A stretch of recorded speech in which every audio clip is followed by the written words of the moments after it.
Welcome to the Exploring Unschooling podcast.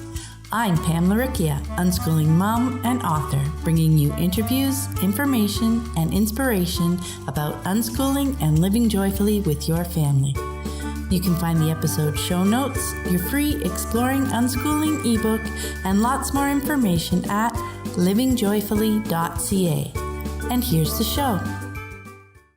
Hello everyone, I'm Pam Laricchia, and this is episode number 40 of the podcast. It's the 4th of October, 2016, as I record this intro. In this episode, Cindy Gaddis and I chat about some of the important paradigm shifts we make as we transition to unschooling. Cindy is an unschooling mom to 7 children, ages 15 to 29. In the episode, we talk about helicopter parenting and control, cultural expectations, society's focus on being busy, family relationships, and what unschooling looks like in larger families. I really enjoyed speaking with Cindy, and I hope you enjoy listening in on our conversation. For a quote this week, I wanted to share something that Cindy said. We were talking about how busyness is so often prized in our society, and she asks and answers a great question. She said, "Where did childhood go? Time and space to just be, play, explore, create, wonder, feel, discover. It's so important to the well-being of a person, which is so closely connected to happiness." And I think it's such an important point. Even when our children are young, we all say we want them to grow up and be happy.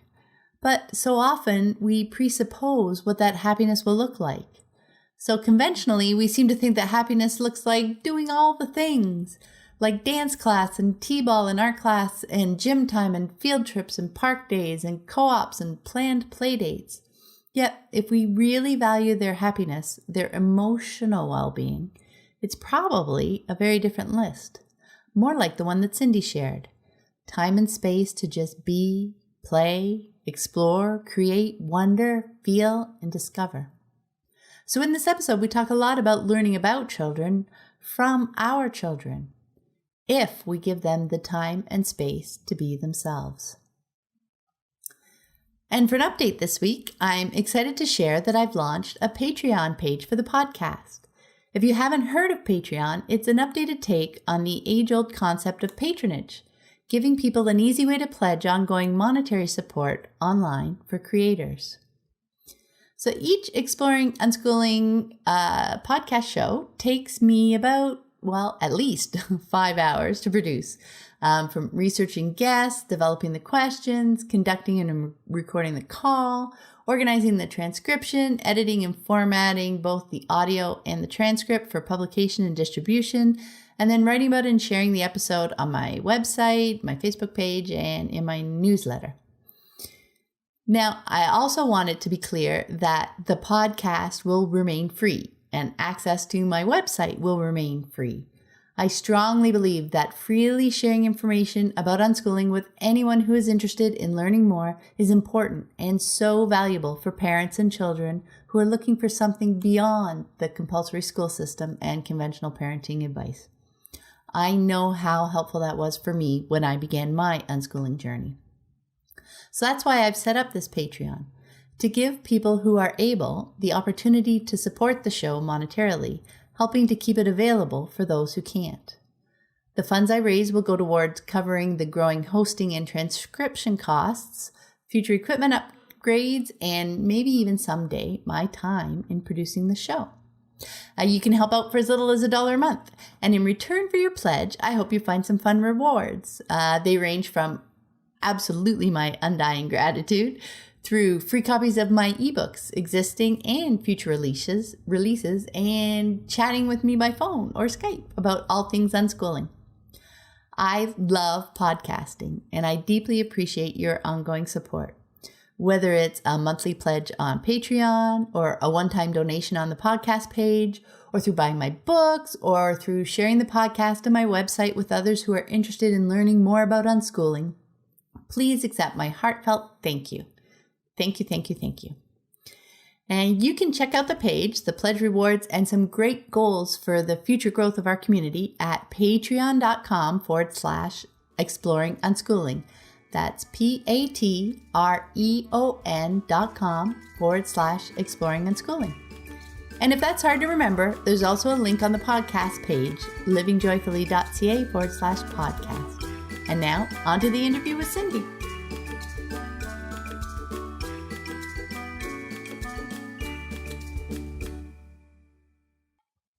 Hi everyone, I'm Pamela Riccia from livingjoyfully.ca, and today I'm here with Cindy Gaddis. Hi Cindy. Hi. Hi. Cindy is an unschooling mom to 7 kids, and she's the author of the book, The Right Side of Normal. I have bumped into her online a few times over the years, and I'm really happy to have her on the podcast this week to talk about paradigm shifts. To get us started, Cindy, can you share with us a bit about you and your family and how you came to unschooling? Sure. My husband and I have been married 31 years, and we started off as high school sweethearts when we were in Michigan. We were both good at school, both into sports year-round. So that was kind of our thing. When we would talk about our future family when we were dating, we kind of knew we were going to get married, or that's what we assumed. We would talk about what our future would look like, and it always had school and sports involved with it because that was what we loved. When we graduated from high school, my husband went off and served a church mission for our church in Chile, South America, and while he was gone, I went to business school. And when he got back, we got married. We were 20 years old at the time, and I had my secretary degree that had secretaries in the day. I don't think they exist anymore. I put him through college the next 6 years, which included 3 different universities. We had 3 children during that time, 2 more after we graduated from university, and adopted 2 more 5 years after that. During that time, we were what we call corporate gypsies, where we moved around every 1 to 3 years as he moved up the corporate ladder. So currently, our 7 children are ages 15, 17, 21, 23, 25, 27, and 29. 6 boys and 1 girl. And my daughter is the only married child, and so I have a son-in-law as well. So that's every 2 years with a skip in there. So as how we came to unschooling, my oldest child set the tone there. He is a natural unschooling child. He was always pursuing learning, always had a project going, had very specific and, to me, unusual interests for someone so young. He loved dinosaurs, sharks, whales, snakes, that kind of thing, which is pretty typical of a little boy. But then he liked things like ancient Egypt and going to museums. And like when I was in school, that was like the most boring subjects. And I didn't even understand them. And if we had a field trip to a museum, I thought, oh my gosh, this is going to be so boring. And here's this 5-year-old dragging me to natural history museums. So I'm thinking, okay, this child's interesting. So anyway, this first child of mine, he had only gone to preschool 2 days a week for about 3 months. And that was his only formal schooling before I went to pre-register him for kindergarten, like we all do, or we're all supposed to. So I went in kind of dutifully, as I'm supposed to do. Kind of felt a little weird about it to some level, but I went in as I was supposed to. Went in thinking, yeah, I'm going to get to see him do his thing, like I always do, but those in charge told me I didn't get to go with him. I had to go back where the other parents were and do the paperwork. Right there, I was like, what? This is not what I normally do. And they just kind of were looking at me like, uh-oh, one of those parents that want to, this is why we do school, to cut these apron strings from those kind of parents. And I felt a little patronized in that moment, but I went ahead and was dutiful and went back to the paperwork area and let them take my child. So I started filling out the paperwork, and there was questions on there that I thought was not what I was expecting for filling out for going to school, like, tell me about his birth story. And to me, I was like, this was my first act of defiance, as I wrote N.A. I'm not telling you the birth story. Why are you asking me this? And then it would do things like, it asked me the ages and names of his siblings. And for some reason, I had this kind of weird feeling of saying, you know what? They may be taking my child from me right now, but they're not having my others. So I'm going to put NA on that. And there were other certain questions I found myself putting a lot of NA, not applicable, not applicable, even though it was, but I was kind of being, no, I'm not giving you this information. Why are you asking me this? So at one point, I just stopped filling out the paperwork. I went to where he was. He had passed with flying colors. I smiled, nodded, and left. And I had this really strong feeling of not feeling good about it. And of course, all the parents in that setting were telling me that's normal. You know, you're always, everyone feels that way, but you'll get used to it and it'll be fine. But instead, I decided I was not going to push it aside. I was going to sit in that feeling and figure out why I was feeling that way. So a few days later, the word homeschool dropped in my head. I don't know where it came from. I really didn't have any personal interactions with people who homeschooled. There was one family I knew of during college years that people all thought something weird's going on there. And then we did later find out there was some abuse going on. So I knew that was not the inspiration for me wanting to homeschool. But I thought, well, let's see what this homeschooling is. I asked around at church and found a lady who homeschooled and told her I was wanting to know about it. And she said, well, what kind of homeschooling do you want to do?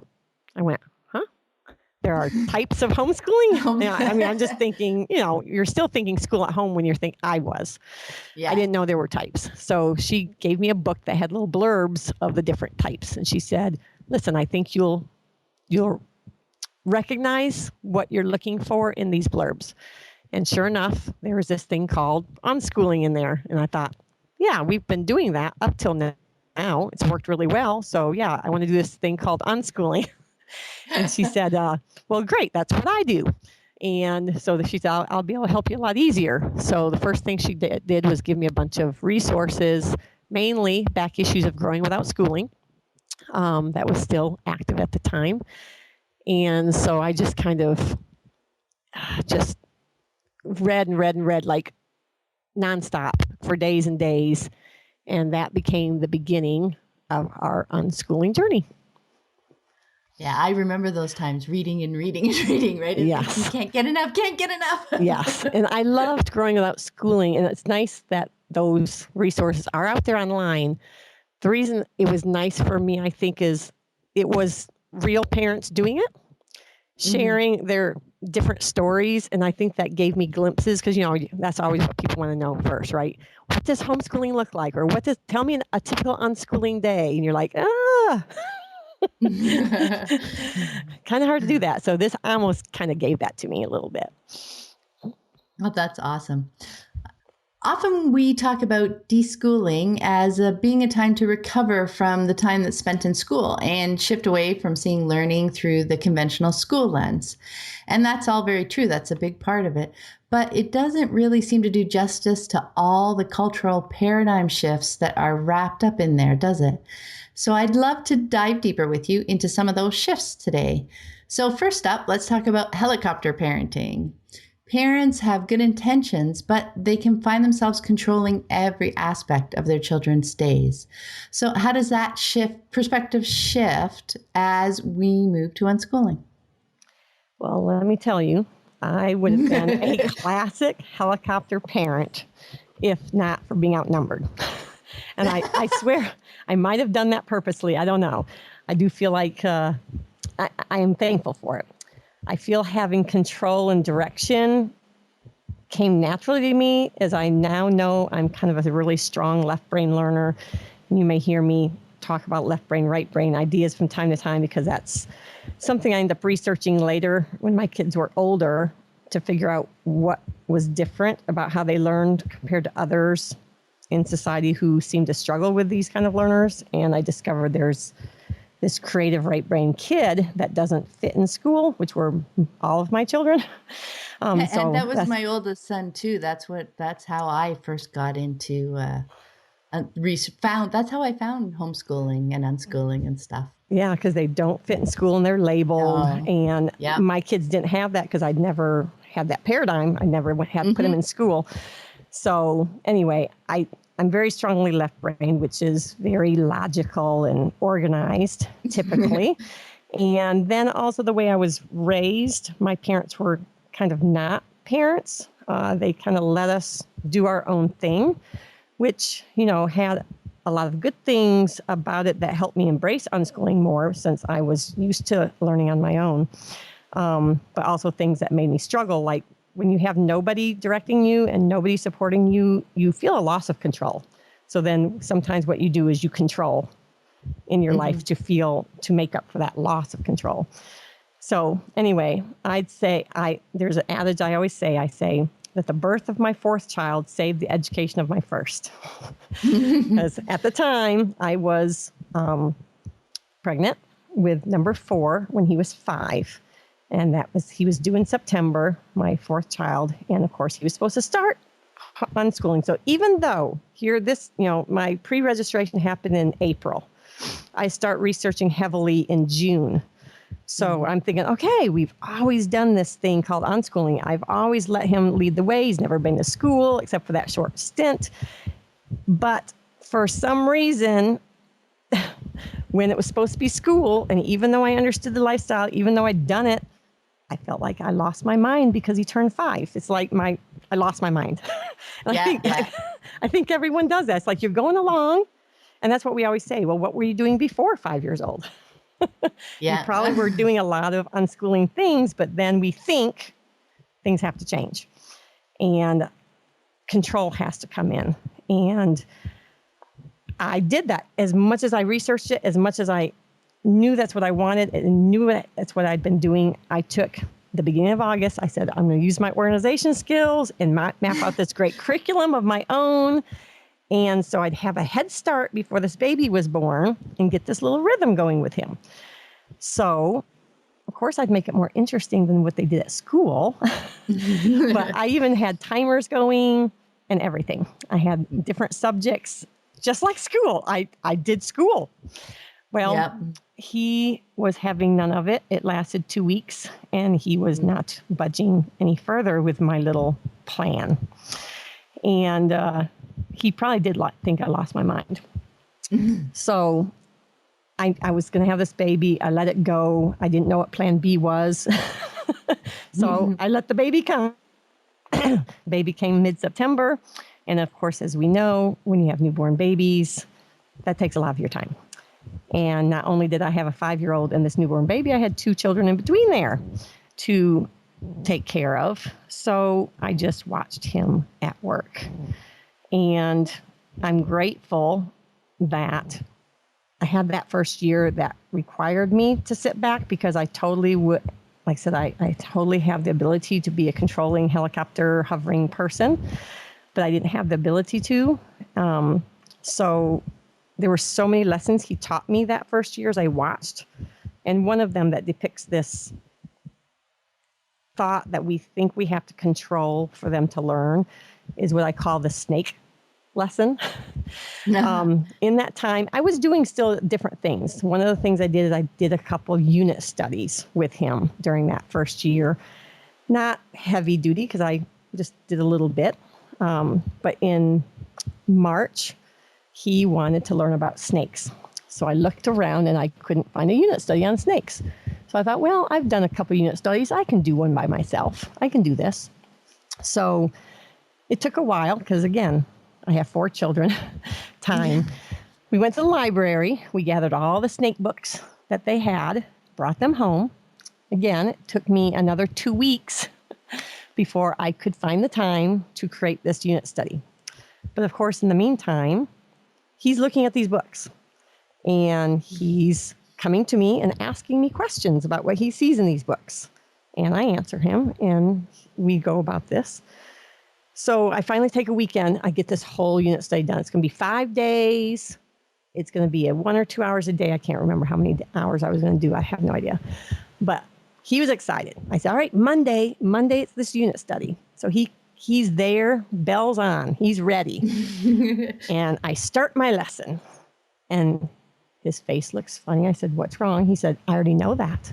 It's like, okay, we can keep going. We got this going on the next thing. He looks again. I already know that. It's like, okay, hold on. This is what I was going to teach you. Here's my lesson plan. What don't you know? And he said, well, he saw a couple of craft projects that looked interesting. So he'd like to do a couple of craft projects. And then I noticed that he knew everything no one ever wanted to know about cobras and boas, but didn't know anything about rattlesnakes and vipers. So I said, well, how about we do the rattlesnakes and vipers? No, thank you. It's like, no. You asked for snakes. You don't know about rattlesnakes and vipers. I think we need to do the vipers. And then an idea came to my head. Something dropped in my head. I love my little inspirations that said, hold on. Instead of getting all mad, he's going to learn these lessons. Why don't you teach him one fact? Why is a pit viper called a pit viper? So I explained to him why a pit viper was called a pit viper. An hour later, I asked him, and he couldn't remember. So I teach him again. And I do this over a week's time, a month's time. He cannot remember why a pit viper is called a pit viper.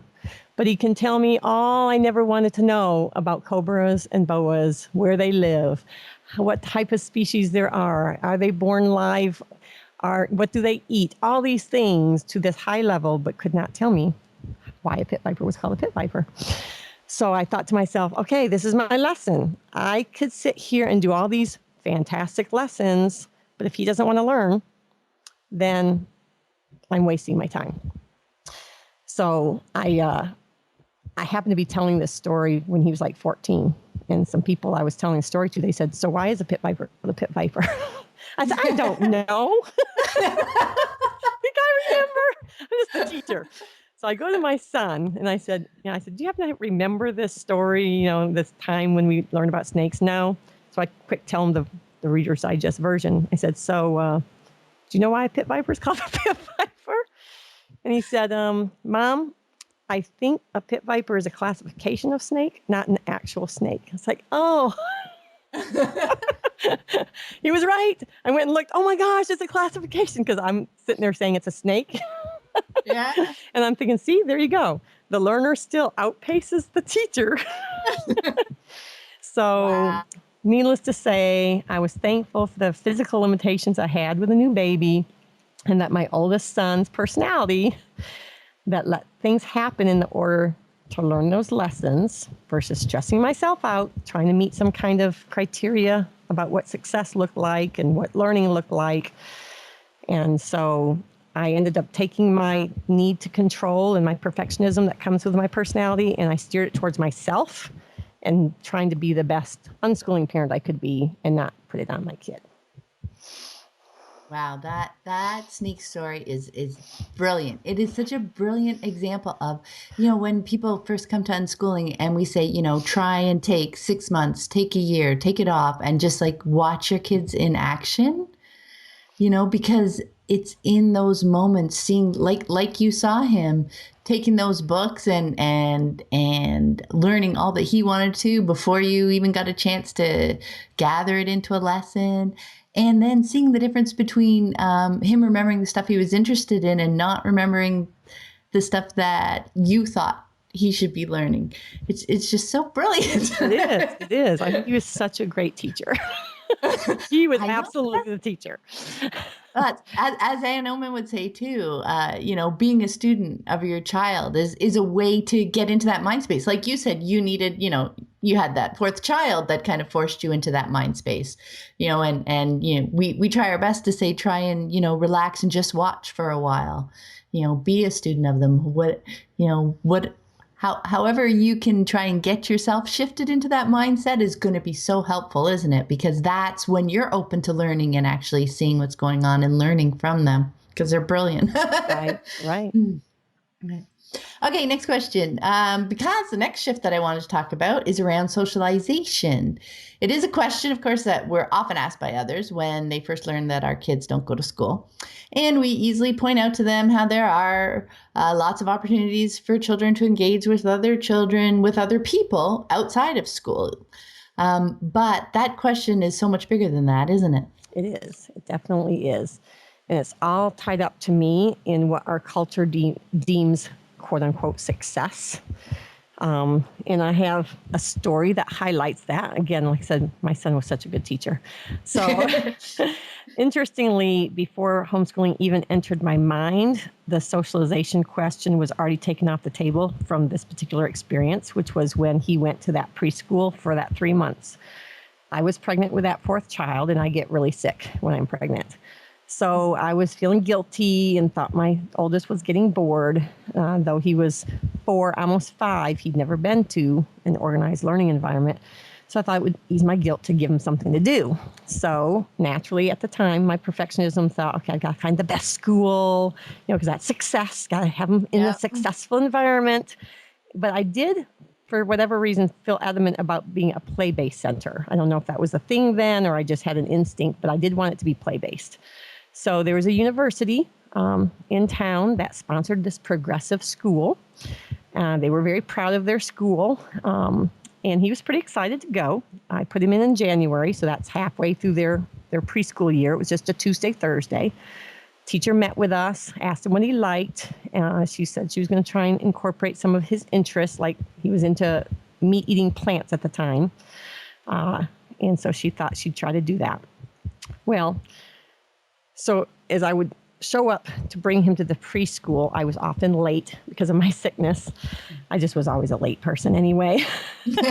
So every time we came in, my son would go to his little cubby, put his things in his cubby, and then he would stand there waiting for the teacher to acknowledge him. Every single time. He would not move until she acknowledged him.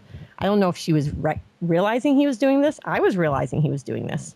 And I remember even thinking at that moment, wow, does she know the power she has on him already?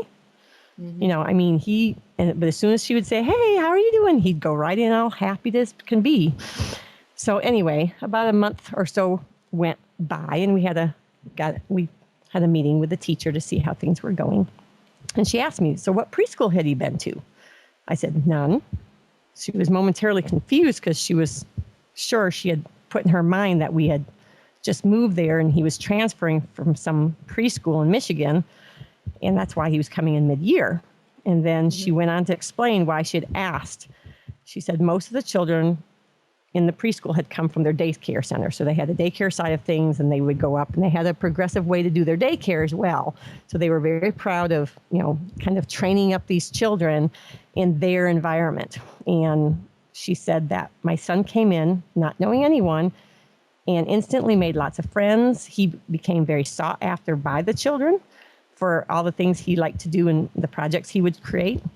And then she also said he was the most advanced problem solver, that her most advanced child before him would be the type that would come get her if there had been a problem to solve, whereas he solved most of his problems on his own when things came up with other children. So basically, she said, he is my most advanced socialized child in the group.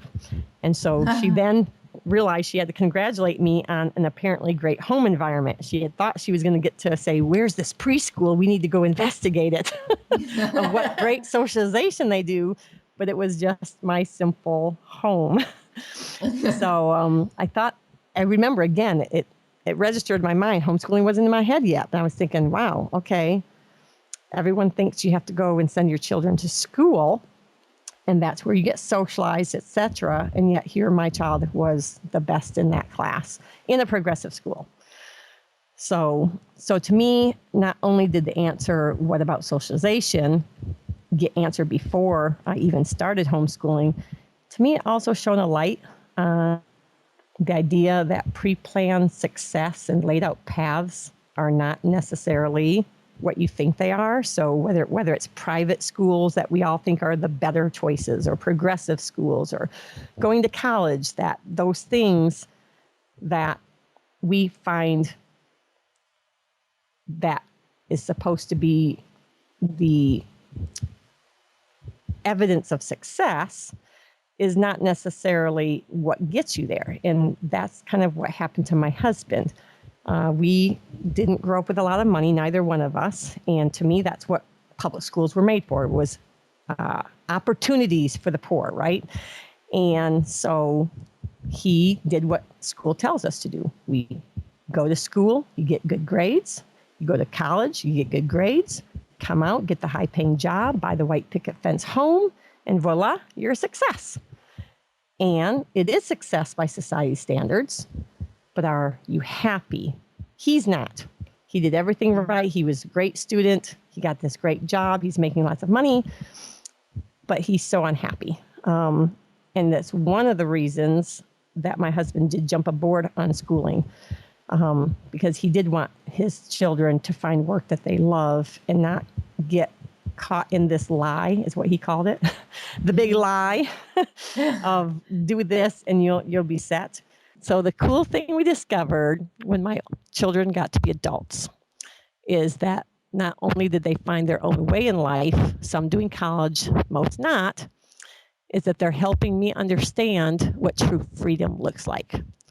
To me, freedom from the bondage that's keeping up with the Joneses, racking up debt, living above our means, acquiring things of status, whether that's houses, jobs, and such. I happened to, just the last year, put together a workshop I call Exploring Freedom. I give it some homeschooling conferences, and it's been an opportunity to really explore some of these cultural ideas of success that paints our path when we unschool our children. Because if you're thinking college is the best path, for instance, and so many say that, well, what about college? I went on school, but what about college? Yeah. Then that stress will come out into your unschooling and your relationship with your children if they don't steer in that direction. That creates worry, because in your mind, that's still success. Okay, can I go off this beaten path? But I still want them to have success, which society has decided is college. So it is influencing you whether you think it is or not. Or if you think having a high-paying job is important to you, or a status job, whether it's doctor, lawyer, that kind of thing, engineer, then again, that's going to color your view of your child's focus. Oh no, my child's not go-getting and, naturally going after the process that I think gets him to this high-paying job or this college career, and it impacts your relationship and the learning life they have. Yeah, I really think it does interfere, doesn't it? Because even if we don't speak it specifically or frame it specifically that way, so much of our comments and just general conversation comes from that perspective, and our kids are paying attention to us. They're at a level which they understand the motivation behind the words. You know what I mean? They can really feel those kinds of motivations. Plus, those are the messages that they're getting all around them as well, right? Right. They're just they're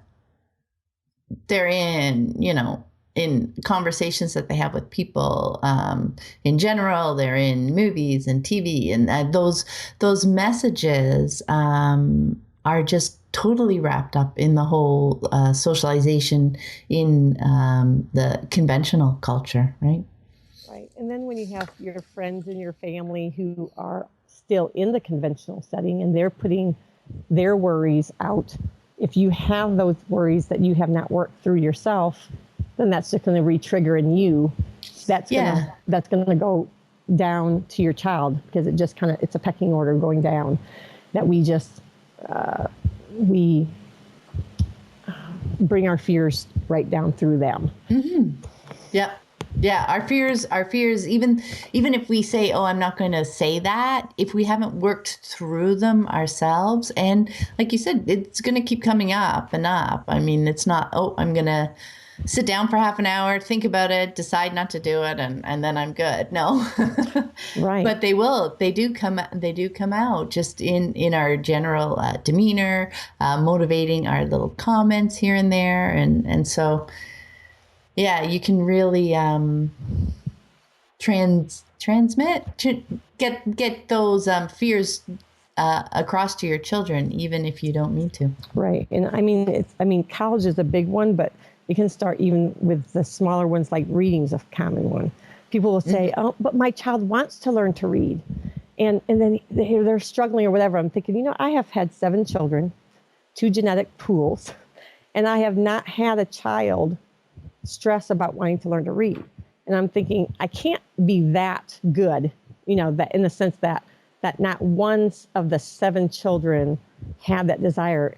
That's because I was very, very careful to watch my view on it. And it can be subtle things like, oh, one day you're going to get to learn to read, or, reading is so fun. And, would you like to go to the library and pick up more books? It's subtle things that you're trying to just say that you're encouraging them to like it, but you're actually sending these subtle messages of you're feeling the idea of reading is really important to you. And so then they start saying, and they start translating that into, oh, I should want to learn to read. She needs me to learn to read. And so they start saying it, and then they'll say, and then when they say, well, I want to learn to read, then now you're justified. Oh, see, but she wants to now. But you contributed to their desire to need to say that. Yeah, well, and then on the flip side as well, I mean, it can also make them more resistant too, right? If they know you're extra invested in them doing, learning to read, or, doing a sport, or, whatever it is that we have been conventionally socialized to expect children to do. Right. And you can end up pushing them away and making the process even longer. Okay, let's move on to the next question, because another shift on the deschooling road that I want to talk about revolves around the conventional tendency to keep kids busy. You'd mentioned this a little bit before, so I'd like to dig into it. We're often scheduling their days full of extracurricular activities, and this seems to be wrapped up in the idea of being a well-rounded person, especially to look good on college applications, right? Or the overachiever mentality as your definition of success. So I can do this, this, this, this, and this. So how does this perspective shift as we move to unschooling? Well, I really, really believe this is such a huge challenge for those coming into unschooling. I really do. At least the people I'm around, this is huge. If you peel back the layers, you'll find some kind of social or cultural pressure that these ideas of being college-bound, busy, and an overachiever is at the root of it, because that defines success in our world. So we always say as parents, though, what do you want for your child? I just want them to be happy. But I sometimes don't think we put our money where our mouth is, because what we really, I think, want is them to be college educated, rich, and happy. But seriously, people especially the rich, sometimes if you really look at that segment of people, are they really happy? They're successful, but a lot of times they have difficult relationships and they're seeking after things that money cannot buy. So I'm not saying money isn't nice to have, because we have it. It is nice not to have to worry about money. But my children have shown me that a simple lifestyle, continuing to pursue what they love, and happy do go together. So I thought, how did we get there? How did my kids get to this happy place in this simple lifestyle that has really given them a lot of freedom? And that, I think this is one of the outcomes I was not expecting to see. When I was doing this whole unschooling thing, I was thinking about the relationships and the gifts and interests that they would pursue, and that they would have a career that they love. But I was not expecting this idea of freedom, this way that they're living outside of the constructs of what our society has deemed successful, or, the status. And so I thought, well, it's pretty cool. I mean, that's why I'm talking about a lot, because I want to explore this. So I thought, what are some of the elements of the unschooling lifestyle? What was some of that got them there? So I feel like, of course, it started with jumping off the merry-go-round. To me, that is this busyness factor and this being scheduled factor that you see totally going on right now. I mean, people do this with small children. They have them in dance class, t-ball, art class, preschool, gym time, field trips, park days, co-ops, planned play dates, and they're not even 5 yet. I mean, they're just putting on all these things, busy, busy, busy. We have they kind of like share their schedule almost like as some kind of Badge. Yes, badge of courage. Like, look at us. We are so busy. And I'm like, what? Where did childhood go? Time and space to just be, play, explore, create, wonder, feel, discover. It's so important to the well-being of a person, which is so closely connected to happiness. So I think our society is valuing one thing, but we all know that that's not good. I think we kind of know it's not good, but we get sucked up into it. So I'll admit that I'm a little bit grateful to have started unschooling 25 years ago when homeschooling, let alone unschooling, was still small in numbers. There was no internet, no co-ops, often barely any organizations. I mean, if we wanted something, we had to create it. And if we created something, we might meet monthly. We might have a field trip once a month. But I didn't have a lot of choices. So I could more easily relax into allowing this space and time to exist for my children. It's fantastic that homeschooling and unschooling have grown. Don't get me wrong. I think it's great. No one ever expected the numbers to be this big. But with the myriad of choices comes the struggle to remember what's important. They are choices, not have-tos. It's great that there's all these things out there to choose from, but you could use all those choices as a way to find just a few good things that fit you versus thinking you have to do everything. So I think it's one of the first things I tell any new person coming up to me is like, listen, you have a lot of choices. You do not have to do them all. And then I start going into why play is so important. And, there's a stage for busyness. There's a stage for being more active. Usually that's the teen years that naturally starts going in that direction. But in early childhood, time, being outside, playing, they're all super important. That's what I bring up to anyone who comes up to me with a 4 and 5 year old. The other part of this overscheduledness is our reliance on expert-driven culture. We rely on the experts. So now we always say, what do the studies say?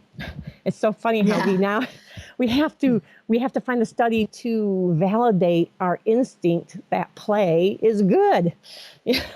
I mean, it's crazy, but that's where a lot of people lean today, is they lean on these studies to make themselves feel better. Because again, they're trying to follow this formula for success that has been created by our society, and that's being very busy, and that this time and space and play is, we need to keep doing more important things like all these academics earlier, but nothing supports that.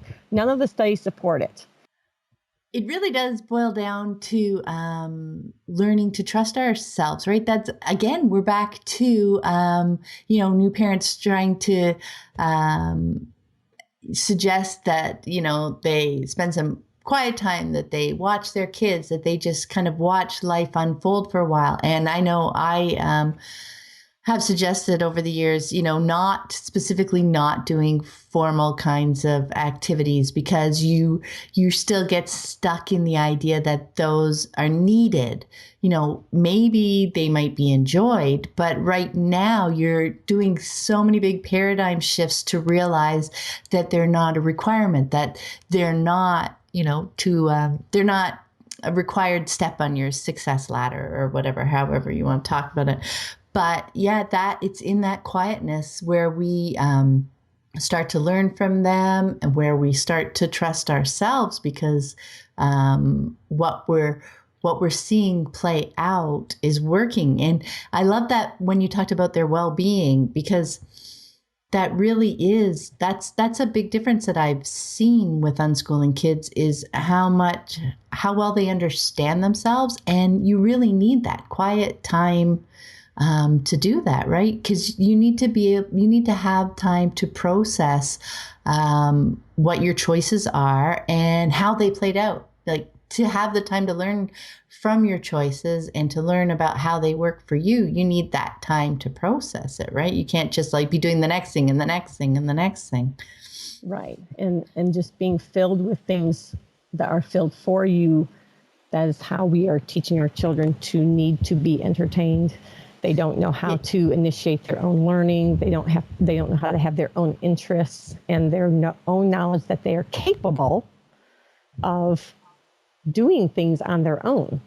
That we're robbing them of their own self-reliance by having all of these things in their schedule that tells them, if you do all of these things, then you will get where we want you to go, really. That's really what it is. We're trying to create a formula for our own, what we want the product of this child to be. And we're not respecting that they have, as you say, their own process and their own journey to go on to find who they are and what their gifts are and what they want to do with their world. And it absolutely takes time. It takes space to be with yourself. It takes opportunity to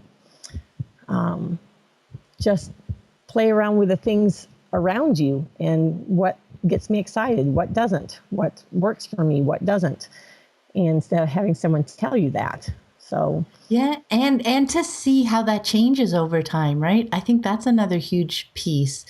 That as they gain experience, how their choices morph and change over time as they get to know themselves better, as their interests change, because that's one thing I know my daughter has talked about, how, she really enjoys photography, but she knows that she would have found something else too if that didn't catch her attention, so I think they get a bigger picture view of things as well when they have the time to process and consider what's going on. That's so cool.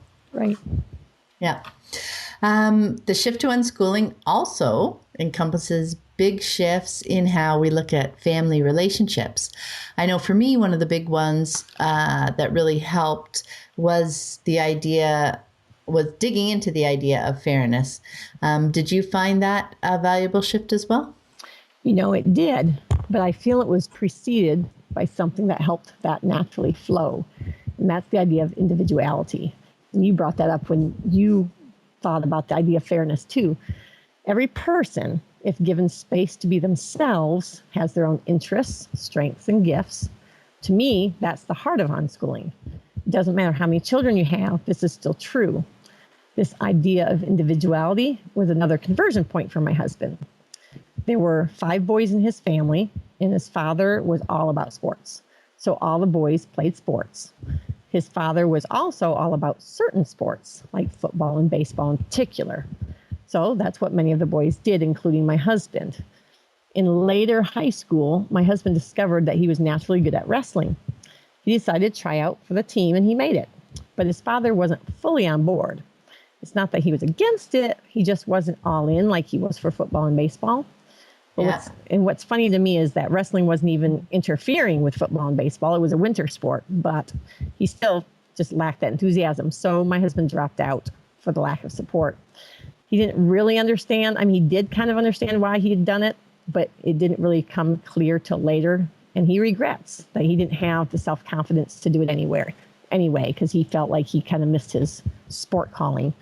So to me, that's one example of how a parent can undermine individuality. And I see all the time, whether a parent loves something or they value something and they steer their children toward it.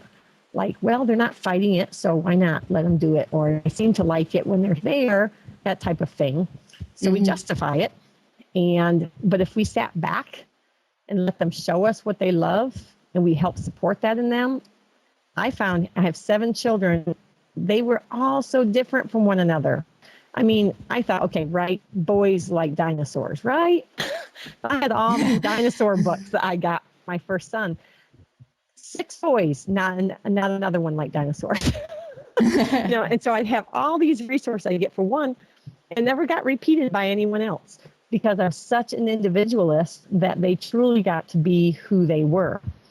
And how do you find out? Because sometimes people will say, well, how do you find out what your child likes? How do you find out what makes them unique? And I find what do they like to play with? What do they, when they go to the library, where do they go? What kind of books do they pick out? When you go to the park, how do they play? What kind of television do they like? The games, what do they do when they're alone? What do they do when they're with people? To me, all of these give you windows into who they are and what you can feed that. Just what it is you're seeing and then you feed more of what that is. So my oldest son, he liked to draw at a young age. He gravitated to the nonfiction section of the library. He pulled out picture books about history and cultures. He didn't ever want kid books. He wanted the real books. He always played, creating scenarios, set up, acting out stories with his little figures. He loved video games and the stories behind them. And that really does lead to what he ended up loving to do with his Japanese history, because he always liked the real things and cultures and art and drawing, which is what he was doing at a young age. My daughter, she loved stuffed animals, littlest pet shops. She was always telling stories with video that she'd make about herself and what was going on in the world around her. She'd video her brothers and herself doing things.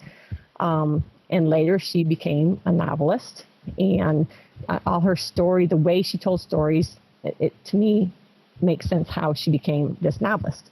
My other son was big into building, train tracks, Lincoln logs, Lego, 3D puzzles, mazes, math manipulatives, anything that he could discover and build and put together.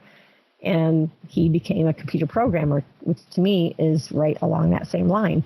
So you see these things that seem like toys or playing or, none of these really were actual school subjects, but they really do all translate into what they became. So what does that have to do with fairness? Well, because they're individuals, they have their own set of strengths and weaknesses. So what is fair then? Fair can't be equal because they're all different. So it has to be about getting your needs met. So my adage was, fair is not equal, it's getting your needs met. So whether it's in education, in play, they were getting their needs met. I didn't have to have them all. It was so rare for me to bring them all together and say, we're all going to do a science experiment together. I just didn't do that. It's like, you're an individual, you're exploring over here in this thing, so I'm going to go to you and meet that need. And I'm going to, you are having trouble melting down, so I need to help you meet that need. You're needing my support, so I'm going to come over here, and you're melting down, but I don't have to have a lesson for everybody. So fairness to me became about meeting each person's need. Yeah, that's where I ended up too. When you spend time with them, they're not like just your kids anymore, right? They're all individual, real people, and you start to see all their, well, as you said, strengths and weaknesses, but all their varying interests, the things that are important to them, the things that are harder for them. And I ended up writing a talk myself too and called it A Family of Individuals, because that's how I found our family relationships went most smoothly, is when we all, realized that each of us were individuals and we supported it that way instead of looking at equal. That was a huge shift for me. So I love that. Right. I wanted to ask you too about what your unschooling days look like with a larger family. You mentioned a bit there, because I know there's the idea that the more children that you have, the more you need to have control over them, so that your day will go more smoothly. So I was wondering what your experience had been. Yeah, my experiences to me with this, I thought of two different things. I thought about the emotional side and the physical side. So starting with the emotional side of control, especially with a large family, you often think when you see a large family, there's probably a religion involved. A lot of times that's true. It does have to be so with me, not always so, but I actually wanted a large family before I converted to my religion. But that said, it seems like people feel like they have to control everyone's behaviors, because that's really what it is Their behaviors have to be out of control. There's too many children, so I have to control them. But on the other hand is, if I don't control them, there's going to be other chaos, especially with a large family. And to me, it's not that, there isn't that big pendulum swing. It doesn't have to be one all the way to the other side. There's this middle part where the key is emotional intelligence. Like, we all have hunger, we all have thirst, all have need for sleep, and we learn how to manage and balance those things in order to satisfy the needs we have there.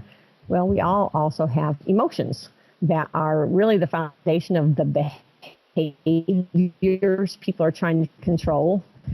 And when I felt like, especially with 6 boys, boys in particular really need support in how to deal with their emotions. And I help them in various ways by helping them understand and identify their emotions. I modeled emotional intelligence by helping them to learn various options in managing and balancing those emotions. I think when you look at the adult male population, there's a lot of lack of emotional intelligence. And I think it comes from this whole manly thing that we can't sit there and make our kids, or boys in particular. I know there's articles out there saying that we're wussifying our boys. What's happened to being a boy? But, I've raised 2 very different genetic sets of boys. My birth boys are much more cerebral, and they were born that way. You might call them kinder, gentler types, but that's how they were born. My 2 younger boys that we adopted are very active and very body-driven boys, and some might call them more manly. But again, they were born that way. It didn't matter what type of boy I was talking about. They had a similar process of learning to manage and balance their emotions. Some came to it more quickly than others, but they all had to develop various skills. It's these reactions to emotional triggers that cause many behaviors. I wanted to give good information to them, help support them through the learning curve by sitting in the difficult feelings with them, brainstorming better solutions for next time, aiding them in any way that was useful, so that they could learn how to deal with their strong feelings. It was a process. It doesn't always look pretty. I always had a few friends that were from other faiths, and they were all about, you must obey me. And their children, especially between 5 and 10, they looked pretty good. They were all very obedient. And mine looked not so great because I valued the process of learning their own bodies. These other people were very uncomfortable with the fact that their children were out of control, so they controlled them with fear or obedience. And I always found that people who did that usually had more trouble in the teen years, often didn't have that trust and relationship that comes with collaborating and connecting with them and building that trust with them in this emotional work that we are doing with creating emotional intelligence. If you go in there and you're not judging them, we all have it. We all have emotions. We all have feelings that come out. So not to judge that and just empathize with them and say, hey, this is a journey. We're all on it. It's not easy. Let me stand beside you. Let me help you through it. And that is a very bonding experience. I think that's a huge difference too. And I think what it really takes when you look back on it is the time, right? It's the time to be with them, the time to help them process, the time just to even get to the place where you can empathize with them, rather than there is that the quickness of do this or else, the obedience, demanding the obedience, but it really makes things challenging when they get older, right? And they have more ability to talk back or to leave or that kind of stuff. Well, to finally have their voice, their own control, their own control, and say, wait a minute, I want to feel this way, and I don't want you to tell me I can't feel this way when I do. And that's a huge place to build trust. is to, like you said, empathize with them, go along this human experience with them. And I feel like that's a big shift I have. And Unschooling does it. Actually, my religion is the same way, because we believe that we're on this path to learn and grow. That's why we came to Earth. That's what our belief system is. And so if we're on this path to learn and grow in an imperfect place, then I get to do this with my children. That's the journey. That's the whole reason we're here, is to learn and grow from these ways of feeling. And if I'm just squashing them, saying, don't do that, don't feel that, then I've lost an opportunity. You know what? Oh, sorry. Go ahead. I was just going to say, as you were talking, what came to me was the shift at the root of that is really the shift to seeing them as real people, as human beings, not as, something to form. Right? Because treating them like another person and respecting them as another person. It's a human condition, and they are young humans trying to figure it out. We are older humans, hopefully. Still trying to figure it out. A lot of us didn't get to figure it out. That's why I said, look at the adult population. I mean, a lot of us are still messes because we didn't have that support. We're just thrown into this and told to figure it out. And we don't figure it out well. And it's not that I'm saying I figured it out well, but it is, I'm willing to figure out with you that you can have a place that you can put your ideas off of and know that you're normal and that you'll get through this, and we can problem solve together and trust that we get it. That there's not a judgment here. This is normal. And I feel for you, and let's figure this out. And that's a huge shift. I mean, these are people that I hope always invite me on their path, and that I feel privileged to be asked to walk along their path with them, and that they trust me as a mentor that can help them when they need somebody to turn to. So, to me, that's the emotional side of control within a large family. And then talking about the physical part of a large family, where there's lots more messes, lots more bodies, lots more noise, lots more projects, just lots more everything. Goes back to, I think, again, a little bit of a personal genetic preference stuff. I happen to be a lived-in kind of person. I swear people have clean genes or not clean genes. I don't have the clean genes. Some people get clean genes, then you get, it added on to with your experiences. But I'm a lived-in person, and so that helped. You almost have to assume people with larger families better have that idea, because I can't imagine being a super clean person and then trying to navigate that with a lot of children. But I don't get stressed over messes and projects going all around me. There is a balance to it still. It goes back to individuality.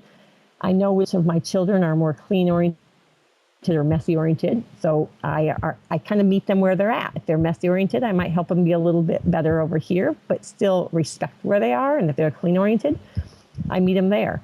I know who's project-based and who's not. I know what each purpose of each project-oriented child is, how we can work together to create space for them to have their projects that are important to them. I hear people, especially there's a lot of clean people in my life. There's a lot of clean people in my life. I can go to people's houses and drop in and it's clean.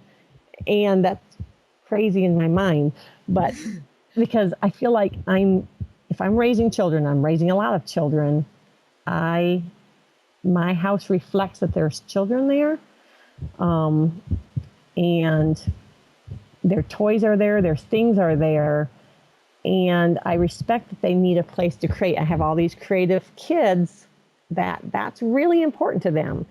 And if I'm going to, I would challenge people who are clean oriented that is not more important then allowing space for this creation to exist, because that is the expression of who they are. Creative people must create. If they cannot create, they are half dead inside. If we are squashing their need to be creative because we're so worried about the mess creation has, then we are not respecting their need for this expression. You're keeping them down from not having that space. If that means, here's this big formal living or formal dining room, I don't need a formal dining room. I've got the little nook over here, the breakfast nook. I can convert this dining room area into a space if I need to. We did tend to end up being house poor for quite some time because I have so many introverted children who are very creative and they need their space to create. So we got a big enough house so that I could have space for them and value that. And if that meant I sacrificed the fancy cars or fancy clothes or whatever, I didn't care about that as much as I did giving this space to them. So that's one aspect of, to me, because like I said, I see a lot of clean houses. And I just don't know if that would be conducive to creative children. Anyway, and another example would be food. I mean, that's talked about a lot in unschooling circles. And I'm personally not a person who likes to cook. I did cook a lot of dinners, mainly dinner time. But as soon as my children were old enough to do their own food and make their own breakfast and make their own lunches, they were doing it. So probably by about 5, they were doing their own breakfast. By about 7, they were doing their own lunches. I have one funny story that epitomizes this. My oldest son had a friend over to spend the night. He was probably about 8 or 9 years old. And they woke up and went downstairs to get breakfast. And my son was getting his breakfast, and his friend was sitting at the counter waiting and watching him. And my son noticed him sitting there saying, "What are you doing?" And he said, "I'm waiting for your mother to come down and make me breakfast." I'm realizing at this point my son is not a very good host as he's making his own breakfast and leaving his friend there. But he said, "Well, you'll be waiting a long time. You have to make your own breakfast in this house." He said, his friend cried out and said, "But I don't know how to make breakfast." My son was quite shocked. He came, my friend doesn't know how to make breakfast, Mom. And he was just shocked. And I said, "Well, some people, those mothers are very good to actually help them make breakfast every day." But he actually directed his friend on how to make breakfast. I thought it was interesting that he showed him how versus did it for him. He said, "Well, this is how you make breakfast." He couldn't believe he didn't know how to go get, cereal. That's pretty much what we had. But everyone is different, and it does work for me. I released the control of food very early on. It works. My kids are very self-sufficient. They eat when they're hungry. We talk about the different foods, and it has just worked. So that's another example of releasing the control or what we think should happen. Maybe like this mother who, she felt like being a good mother is to wake up and make breakfast for my son every morning to get him off. He was a school child, to get him off to school well. That's what a good mother does, and packs their lunch. And, that's our expectation in our society. Now, on the flip side, this kid had no idea how to make breakfast. So, there's good and hard on both sets of things, but this works for us. So yeah, I think, and that's what we're having a whole episode talking about, paradigm shifts, because as you come to unschooling, we revisit so many of the expectations or, the things that we've learned growing up of what makes, a good parent, a good mother. What does success mean to us?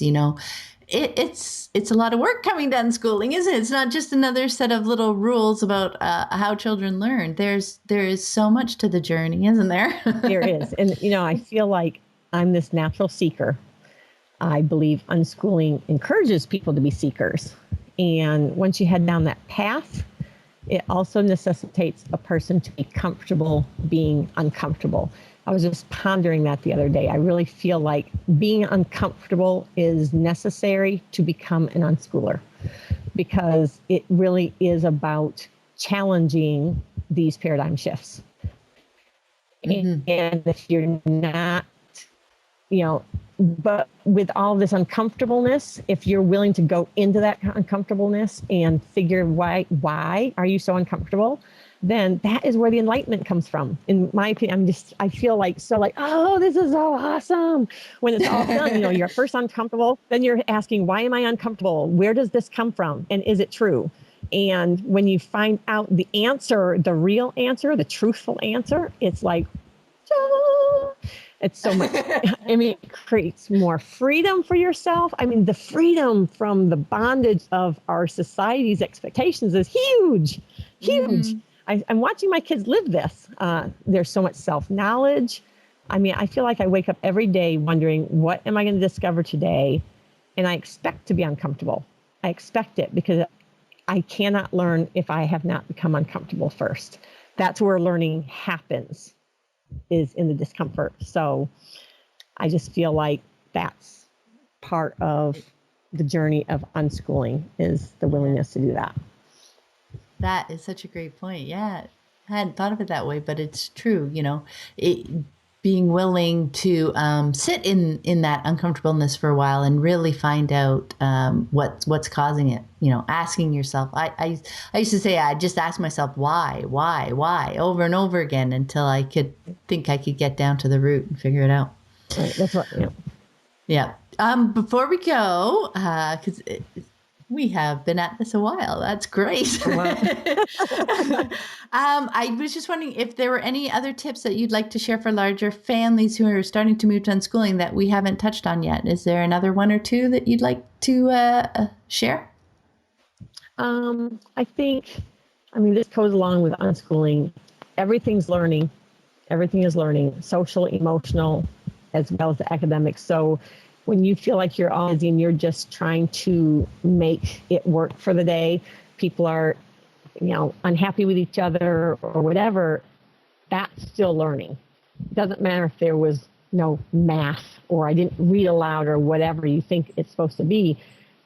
In those moments, even in the chaos moments, there's learning happening. Mm-hmm. And so to me, you want to embrace every moment as meaningful and relevant, and have those realistic expectations. Like, give an example, running errands. When you have a whole bunch of children, even if you have a small amount of children, if you're thinking, I'm going to get 4 things done, and then, of course, you've melted them down because 4 things is too many, or, you're just not going fast, people are not cooperating, then all you're doing is being angry. You're just being frustrated that it's not happening the way you want. But if you can just say, I'm expecting things to go wrong. If you mm-hmm. expect things to go wrong and it not to be perfectly done, then you can enjoy the moment. You can enjoy that first errand and the second errand and be in the moment for those things that will happen that actually are also learning.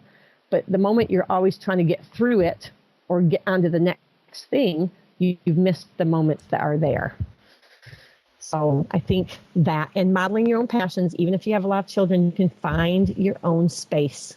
Again, don't always be looking throughout the day to be annoyed with everyone because they're getting in your way of getting to what you want to do. Embrace what's there, be in the moment, find your spots realistically that you can do your things. And probably the last thing would be keep dating your spouse. Go out with them weekly, because you have to keep connecting together when you have a large family. There's a lot of dividing and conquering when you have a large family.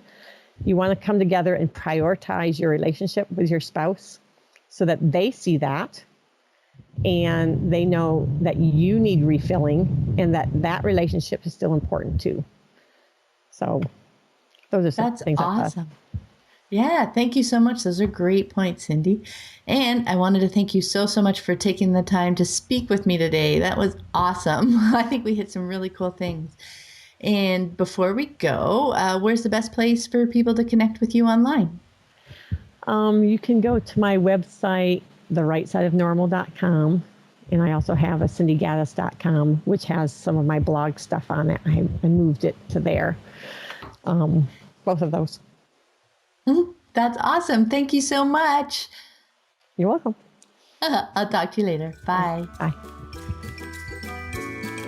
Thanks for listening today. I hope you found it helpful. You might also like the backlist episodes at livingjoyfully.ca/podcast. You can also get your free Exploring Unschooling ebook at livingjoyfully.ca/exploring unschooling. If you'd like to connect, you can also find me on Facebook at Living Joyfully. Until next time, have fun living and learning with your family.